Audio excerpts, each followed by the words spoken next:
السلام عليكم ورحمة الله تعالى وبركاته. خياتي بنياتي خوتي، إن شاء الله تكونوا بخير وبصحة جيدة يا رب العالمين. اليوم جبت لكم وصفة السعال، الكحة، الكحبة كما يقولوا لها خاوتنا المغاربة. هذه الوصفة اللي جبتها لكم اليوم وصفة ما شاء الله ناجحة ومجربة، وبزاف اللي مرضوا عطيتها لهم نجحوا بها. ونقولوا بسم الله والصلاة والسلام عليك يا رسول الله. على بركة الله نبداو بالوصفة اللي جبتها لكم خياتي، اللي هي حبة اللفت. نعم خياتي، هاد الحبة تاع اللفت هذه كبيرة اللي راكم تشوفوا فيها، هذه نخدموا بها الوصفة تاعنا تاع السعلة. فيها هاد الوصفة خياتي، فيها اللفت، فيها البصل، فيها الثوم، وماذا بيا لو كان عندنا الثوم الحمراء. يعني الثوم الحمراء هي اللي فيها منافع صحية عظيمة. والعسل خياتي، العسل الحر. هذا النوع من اللفت يقوي المناعة ويقي الرئتين من الأمراض، ويساعد في طرح البلغم وتهدئة السعال، ويحارب أمراض القلب والأوعية الدموية والعين والعظام والهضم. شوفوا المنافع الصحية تاع هذا اللفت ما شاء الله. نزيدوا خياتي نروحوا البصل الأحمر اللي يحتوي على مادة لاكريسيتين التي تساعد في مكافحة الإنفلونزا ونزلات البرد والتهاب اللوزتين والسعال والربو والحساسية بشكل طبيعي. شوفوا خياتي الله يبارك، يعني المنافع الصحية تاع البصل. نزيدوا نروحوا للثوم. الثوم يحمي من نزلات البرد، ويحتوي على مركبات مضادة للالتهابات ومضادة للبكتيريا التي تساعد في تخفيف السعال وطرد البلغم. شتو خياتي، يعني بحثت لكم بحوث صغيرة على المنافع تاع الصحية تاع هاد كل المواد. العسل الحر خياتي يخفف أعراض الحساسية الصدرية المختلفة مثل السعال، التهاب الحلق، تليين القصبات الهوائية، التقليل من تهيج الحلق، التخفيف من التهابات الجهاز التنفسي. يعني العسل الحر فيه علاج كبير خياتي. واش نديرو خياتي في هاد الوصفة كامل؟ نجيبو خياتي حبة اللفت نقسموها هكذا خياتي، نحو لها هذا ونقولوا بسم الله على بركة الله. بسم الله هكذا نحو هذا الراس هكذا كيما راكم تشوفوا، باش من بعد نعاودو نغطو به. نبداو خياتي نفرغوا لها هكذا. نجيبو خياتي حبيبة اللفت ونبداو بالمغرف، باسكو ما نقدروش نحوها بالموس، صعيبه باش ما نتقبوهاش منا في الطرف باش تقعد مغلوقه.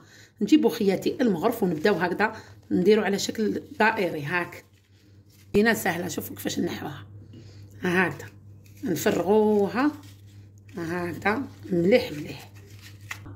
الا جاتنا هاد المغرف صغيره هكذا نجيبو وحده كبيره هكذا ونبداو غير بشويه ونفرغوها هكذا. عمليه سهله خياتي ماشي واعره. المهم نديرو حفره مليحه باش نديرو فيها هاد المواد تاعنا تاع السعال.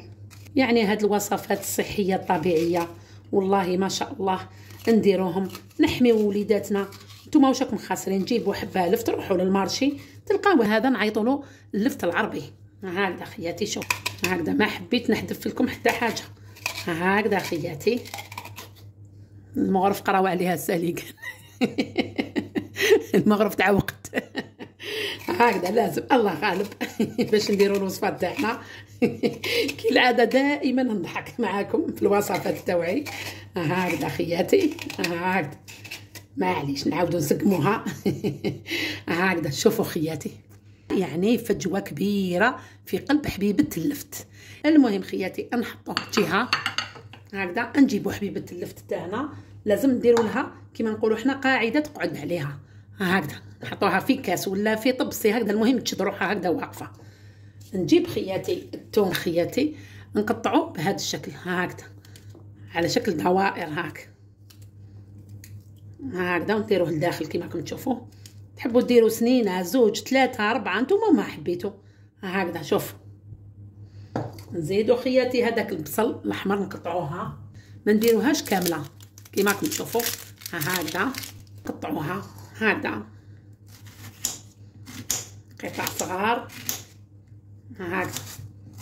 حبيت ندير كلش قدامكم هكذا باش تشوفوا الوصفه كامله. نجيبوا هذاك البصل هكذا نديروا الكميه تاع البصل. الا كفات نديروها كامل، ما كفاتش معليش نديرو غير شويه هكذا، نعمروها كيما راكم تشوفوا هكذا. واش نديرو مع هاد الوصفه؟ غرف تاع الصل الحر نديروها هكذا من الفوق، نحبو نزيدو الكميه. تحب نديرو 2 مغارف، نديرو 2 مغارف تاع عسل حر هكذا ونخلوهم كيما راكم تشوفوا هكذا. درنا العسل، نجيبو هذاك الغطاء ونغموها كيما راهي، نخلوها تبات ليله كامله. غدوه الصباح نصيبوها طلقت الماء تاعها ونتحصلوا على السيرو اللي نشربوه. سمعتوا خياتي؟ ليها تبات كي تذوب نرجع لكم. هاني رجعت لكم خياتي بعد ما باتت، درتها في الليل واليوم الصباح هاني شوفوا كيفاش لقيتها خياتي، ما شاء الله كيما راكم تشوفوا. شوفوا العصاره اللي طلقتها، كاع هذاك البصل الثوم، شوفوا سبحان الله حتى حبه اللفت شوفوا كيفاش رجعت طريه. سبحان الله طلقت كاع العصاره تاعها هنا. هذا هو السر تاع هذا السيرو العجيب ما شاء الله، يعني مفيد للصدر للسعله لكلش للبلغم. شوفوا هاي ليك خياتي. واش نديرو خياتي كي تحصلنا على هذا حبه اللفت كل هاد المواد الصحيه اللي درناها؟ نجيبو خياتي باللاره هكذا تاع زجاج هكذا كيما راكم تشوفوا، نجيبو هذيك العصاره كامله نفرغها هنا بسم الله، ها عصروها كامله كيما راكم تشوفوا هكذا نفرغوا كاع ديك المكونات. شوفوا خياتي نخلو حتى حاجه لداخل هكذا. هاي ليك نعصروهم هكذا جيدا هكذا مليح مليح، بصل الثوم العسل. هاي ليك عطاتنا عصاره. هاي ليك خياتي نحطوها بجهه. شوفوا العصاره اللي تحصلت عليها، شوفوا السيرو اللي تحصلت عليه تاع السعال. والله هاد السيرو صحي ومجرب، جربته لوليدي بالصباح على الخوا، اعطي له مغرف هكا يشرب وليدك ولا زوجك ولا المهم واحد فرد من العائله، مغرف هكذا الصباح ومغرف العشيه في الليل قبل النوم.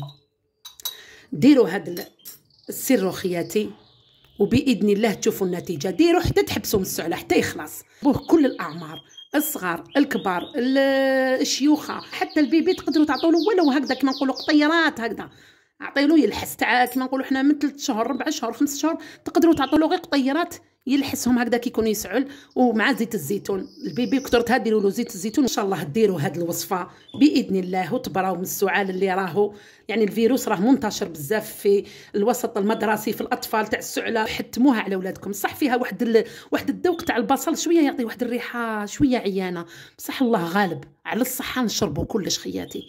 ونقول لكم ما تنساوش الجام، ما تنساوش البارطاج باش هاد الوصفه يعني يستفيد منها قدر كبير من الناس راهم مرض يعانيو.